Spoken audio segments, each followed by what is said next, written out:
So as I'm packing up, I kind of wanted to talk about some of my process when it comes to writing. And I have a lot of dream time. And this is funny because I've done this since I was a child. Um, I would just sit and imagine. I'd just be a daydreamer. Some people could say this because I'm a Pisces or I have ADHD or whatever it is you want to call it.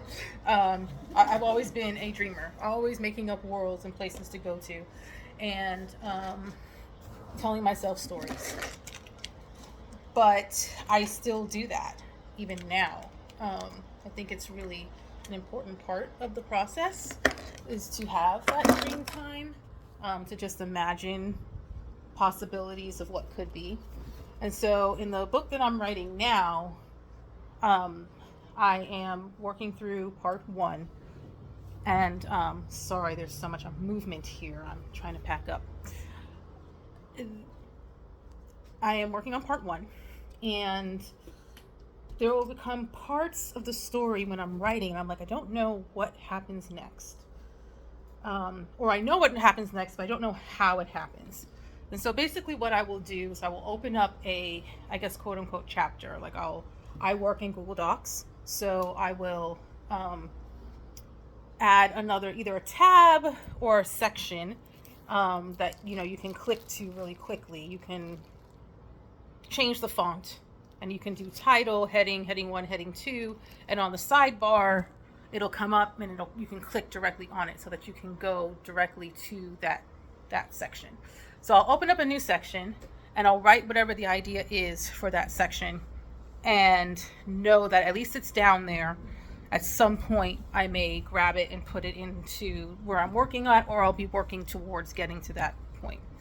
So that's one thing. Another thing too is I am a dreamer. So I will sometimes have a dream, or I will wake up kind of like in a lucid state and an idea will come to me. And what I have learned is that I must write those ideas down when they come to me, because if I go back to sleep, even though I've recited it and repeated it to myself, I will not remember. I will not remember as well.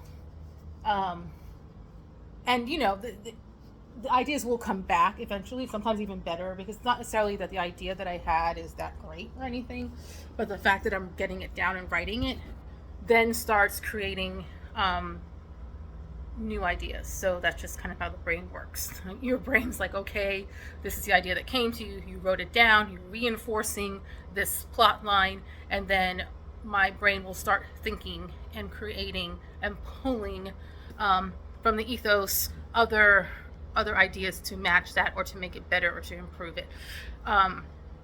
So I get up and I write. And one thing I've noticed is that if I do that and I do it right away,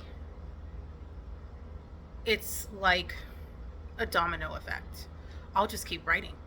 This morning I sat down for a session. I think I wrote for, it was under an hour. Literally, it was under an hour because my daughter called me while I was writing, and so I did pause, but thankfully I was like at the end of whatever scene it was that I was working on. And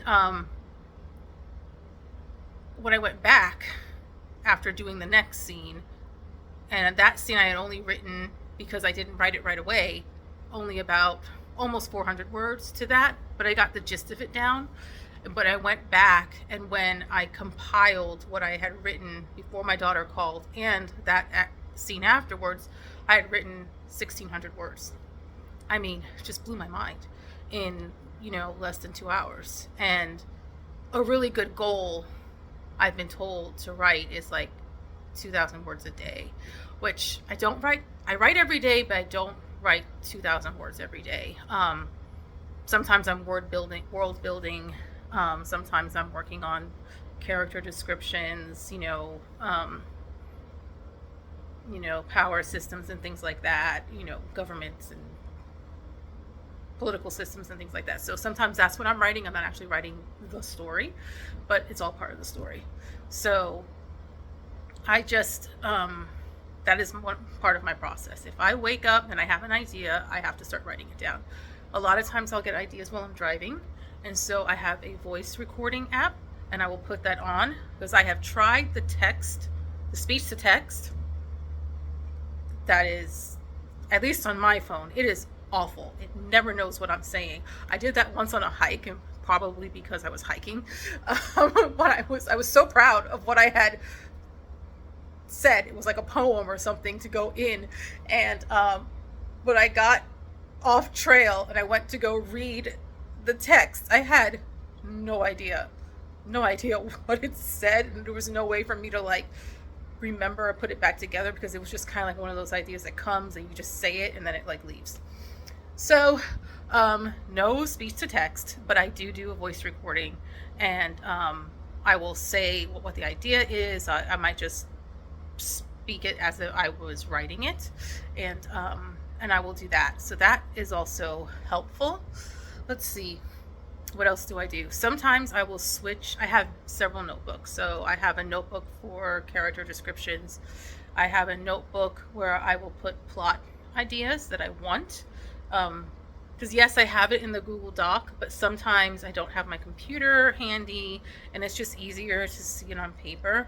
And also there's something, I'm a 90s girl, so there's just something about pen and paper or pencil and paper, and that really appeals to me. I even have a set of pens that write like pencils. So I will switch between writing and typing, back and forth, speaking. And then something else I do, which is, I don't know, maybe other people do it too, but I like to act out some of my scenes, especially the fight scenes, because I want to know what the physicality of that movement would be.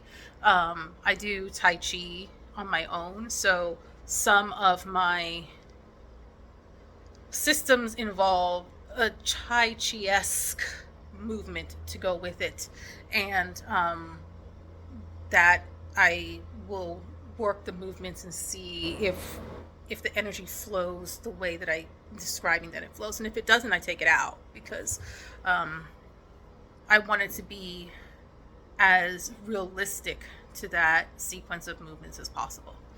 So that's what I do with that as well. And then I also have a sketchbook, which I really love. I got it at a thrift store, a bookstore actually. I think it was McKay's. Some of you might be familiar with McKay's. And I've had this book for years, and I started sketching this story out years ago. I am not, by any sense of the word, an artist. I sketch things so that I have a general idea of what I want, how I want to describe it. But I am not an artist. Not an artist. I wish I was. My daughter is. And my son is pretty good too, even though he says he's not. But I am not an artist. So I will sketch things out just so I have an idea. Like, this wall has a door in it, and behind this wall is a garden, and or whatever. And so I want to know what that looks like, because it's nice to see what it looks like. It'd be interesting one day to have someone actually draw stuff like a real person. So I guess that would be a task for Fiverr or something like that if I come across an artist at one of these at the conference this weekend. So that's pretty much it. I think I'm ready to go now. And thank you for watching my videos. It's cathartic just to be able to kind of talk about this stuff, because writing can be maybe a little bit lonely.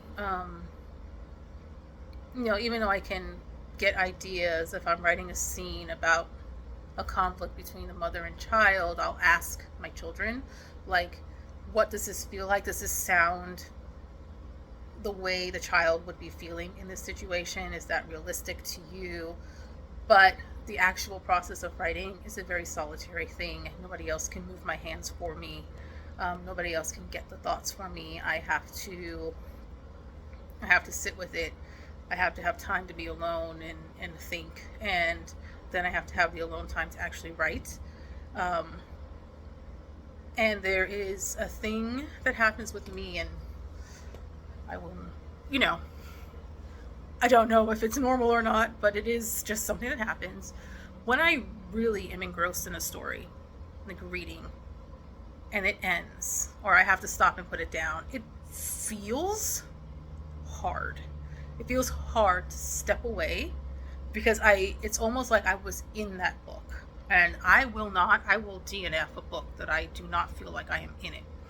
If I get to a certain point and I am very cognizant and aware that I am reading the story as I'm reading, I know that sounds weird, I will put it down because it's not engrossing enough. I need to be completely enmeshed, entangled in the story that it needs to feel like I am there. And so that's kind of how I write. So once I get like on a roll, especially if I'm, if I am at a point where I can write 2, 3, 4 days in a row, 2,000 words every day, it feels hard to step away from it. So that isolation can be compounded just by my personality and the fact that I'm an introvert. So it is cathartic to be able, I think that's what I was saying, to be able to just kind of talk about this stuff. So until next time, love you guys. Have a great day, weekend, night shift, whatever it is you're doing, and keep writing, keep reading.